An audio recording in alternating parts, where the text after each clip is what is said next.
Hello viewers, welcome to our channel. Pan India star Prabhas గారి హీరోగా, శృతి హాసన్ హీరోయిన్గా, ప్రశాంత్ నీల్ గారి దర్శకత్వంలోని భారీ అంశాల మధ్య తెరకెక్కిన సినిమా 'సలార్'.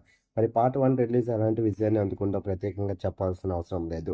మరి పార్ట్ 2 పైన అయితే మాత్రం అమాంతం హైప్స్‌ని క్రియేట్ చేశాయని చెప్పాలి. మరి ప్రస్తుతం వినిపిస్తున్న సమాచారం ప్రకారం 'సలార్' పార్ట్ 2కి సంబంధించిన షూటింగ్ అయితే మాత్రం త్వరలో స్టార్ట్ చేయడానికి రెడీ అవుతున్నారు. అంతేకాకుండా ఈ సినిమాకి సంబంధించిన రిలీజ్ అయితే మాత్రం 2028లో ప్లాన్ చేస్తున్నట్టుగా అయితే మాత్రం వార్తలు వినిపిస్తున్నాయి. మరి ప్రభాస్ గారు రీసెంట్‌గా 'రాజాసాబ్' సినిమాతో అనుకున్న విజయాన్ని అయితే అందుకోలేదు. మరి అభిమానులందరూ ఫుల్ డిసప్పాయింట్‌గా ఉన్నారనే చెప్పాలి. మరి 'సలార్' పార్ట్ 2 అయితే మాత్రం 2028లో రిలీజ్ అయ్యే అవకాశాలు చాలా ఎక్కువగా కనిపిస్తున్నాయి. మరి త్వరలోనే ఈ సినిమాకి సంబంధించిన షూటింగ్ కూడా స్టార్ట్ అవ్వడానికి రెడీ అవుతుంది. మరి ఈ సినిమా కోసం మీరేంటి అనుకుంటున్నారు? ఈ సినిమా రిలీజ్ అయ్యి ప్రభాస్ గారికి, అలాగే ప్రశాంత్ నీల్ గారికి ఎలాంటి విజయాన్ని ఇస్తది? 'సలార్ 2' కోసం ఎంతమంది ఎదురు చూస్తున్నారు? కింద కనిపిస్తున్న కామెంట్ బాక్స్‌లో కామెంట్ చేయండి. ఈ వీడియో గనుక మీకు నచ్చినట్లయితే లైక్ చేయండి, షేర్ చేయండి. మరిన్ని ఇంట్రెస్టింగ్ అప్డేట్స్ కోసం మన ఛానల్‌ని సబ్స్క్రైబ్ చేసుకోండి.